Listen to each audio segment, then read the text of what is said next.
Hello and welcome to Complete Sports on Live TV. My name is Jordan and it's a packed show today. Coming up, Toby Amusan continues to shine. Is Neymar leaving PSG? And the future of Liverpool might have been sorted in terms of ownership. Mason Greenwood is back in touch with Manchester United, and Champions League football returns for yet another run of mouth-watering fixtures. Loads more coming up today. Stay there for more on the way. Welcome back. Let's kick things off with some local stories. Nigeria's World and Commonwealth Hurdles champion Toby Amusan has joined the league of all-time great sports personalities shortlisted for the 2023 Leroy World Sports Awards. Now, the nominations for the awards were made public via Leroy's Twitter handle on Monday afternoon. Amusan, who broke the 100-meter hurdles world record on the way to claiming Nigeria's first ever gold medal at the 2022 World Athletics Championships, was actually shortlisted in the Leroy 23 World Breakthrough of the Year category, which of course identifies those athletes and teams who took a giant step forward in the past year. Now, Leroy in their tweet described Amusan as a global athlete that burst onto the scene in a breathtaking fashion. Congratulations to her as she continues to win. And some beach volleyball now. CADA teams dominated the 2023 President Cup. Now, the 5-day event played at the Ahmadu Bello Stadium in Kaduna attracted most of the top beach volleyball players in Nigeria. CADA teams scooped all the available trophies to be crowned champions of the 2023 President Beach Volleyball Cup in Kaduna State on Sunday. It's a 5-day event, of course, and it played at the Ahmadu Bello Stadium in Kaduna. It attracted most of the top beach volleyball players in Nigeria. And in the men's category, CADA Kings emerged first after beating Nigeria Custom Service 2-0, while CADA Stars came in third position. And the CADA Emeralds surprisingly defeated Nigeria's Custom Service 2-1 to be the newly crowned women's champion, while Hasso Queens beat Niger Ravens 2-0, the third place match. In the under-17 boys category, CADA Prince played first position, Pro Spikers finished second, and Samba Boys came third. And in the girls category, CADA Princess emerged in first position, Katsina Spikers came in second, while Philcom VC finished in third position. And now GTI 6 increased funding for Nigeria's sports development. Now, the GTI Group is seeking investment from both local and foreign investors in the Nigerian Football Fund, TNFF, to drive development in the nation's sports ecosystem. Now, the TNFF is a platform that provides a unique vehicle to mobilize private sector funding for sports development while enabling the sector to contribute its quota to national economic development. And the project director, TNFF Nelson Ine, at a media parley with sports and business editors in Lagos, said the ultimate deliverables of TNFF would help convert donations to investments, ensure safety of investments, guarantee returns of investments, facilitate liquidity in the sports ecosystem, and institute transparency and accountability. And that's it on our local story. Stay there for some international and foreign stories in a bit.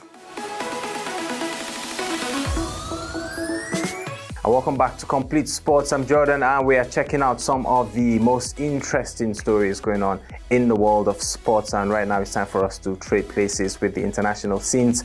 John W. Henry has dropped a bombshell by revealing Fenway Sports Group, FSG, has no plans to sell Liverpool, and Liverpool fans aren't necessarily the happiest right now. So what does that mean for the Reds? Liverpool owner John Henry had been thought to be willing to sell the Reds, but has now announced that it's investment he is after rather than a sale. Now, FSG claimed in November 2022 it would consider new shareholders, which had prompted speculation there could be a takeover at Anfield. And yet a sale is now very much off the table. And like I said, Liverpool fans aren't necessarily the most excited ones out there, because for a minute they thought their clubs would be owned by Arab money.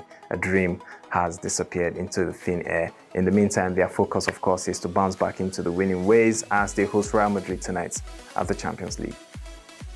And Neymar is determined to stay at PSG despite club putting him on transfer list. Even if Lionel Messi leaves this summer, Neymar has decided he would like to stay at PSG despite his club putting him on transfer list. Even if Lionel Messi leaves this summer, Neymar is reportedly determined to stay at Paris Saint-Germain, even if close friend Lionel Messi leaves the club.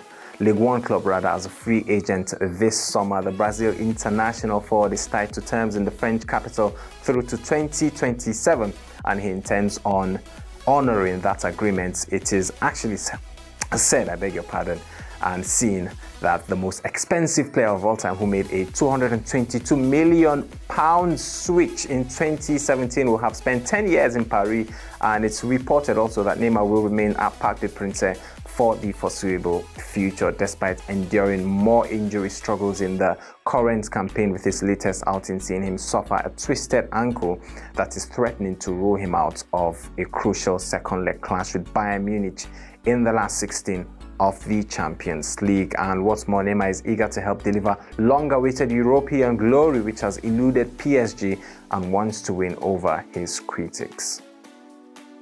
And Manchester United's Mason Greenwood has met with Manchester United teammates in a bid to rekindle bonds after criminal charges dropped. Suspended Manchester United striker Mason Greenwood has been in touch with some of his teammates while the club's internal investigation continues. Now, the Manchester United striker has caught up with some of his teammates at the club after criminal charges against the 21-year-old were dropped. Now, Greenwood has met up privately with some players and has also contacted others on social media in a bid to rekindle bonds. According to reports now, it is claims the forward has reached out to some of those he's known the longest at the club. They met him to hear him out so they can draw their own conclusions after the charges were dropped. Now, Greenwood remains suspended while the club conducts its own process to determine whether he can continue his career at Old Trafford. And over to Stamford Bridge now. Ex-Chelsea player Timo Werner has claimed he was forgotten by Thomas Tuchel and has admitted Romelu Lukaku was his biggest problem. Now, ex-Chelsea star Timo Werner has claimed he was forgotten by Thomas Tuchel, and he went ahead to admit the signing of Romelu Lukaku was his biggest problem. Werner joined Chelsea from RB Leipzig to much fanfare in the summer of 2020, and he helped the Blues win their second Champions League title in his debut season. Werner, however, was a fixture in Tuchel's starting 11 until Romelu Lukaku was brought back to Stamford Bridge in a club record deal, and after playing second fiddle to the Belgium throughout the 2021-2022 season, he decided to rejoin Leipzig last summer. Now, the 26-year-old does not think he was treated fairly by Tuchel, who was sacked by Chelsea in September, and admits that he stopped enjoying his football towards the end of his time in the Premier League. Werner joined Chelsea from Leipzig to much fanfare in the summer of 2020, and he went ahead to help the Blues win their second Champions League title. He's out there venting, and apparently he was not a happy man at Chelsea. He seems to be enjoying his football right now and taking a dig at former teammate Romelu Lukaku. And that's it on some of the biggest stories rocking the world of football in the international scene. Stay there as UEFA Champions League returns today. We'll be taking a look at the two big fixtures going down tonight in the next few. Stay there.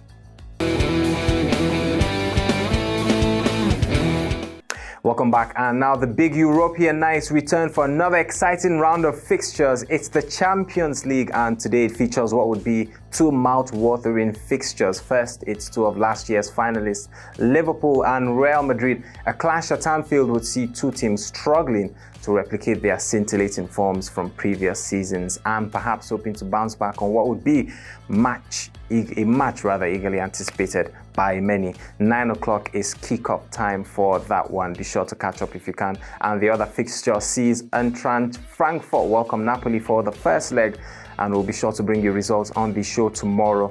And that would be a wrap for today. Have a good one. We'll be back tomorrow with more fixtures and more stories. My name is Jordan. Have a good one.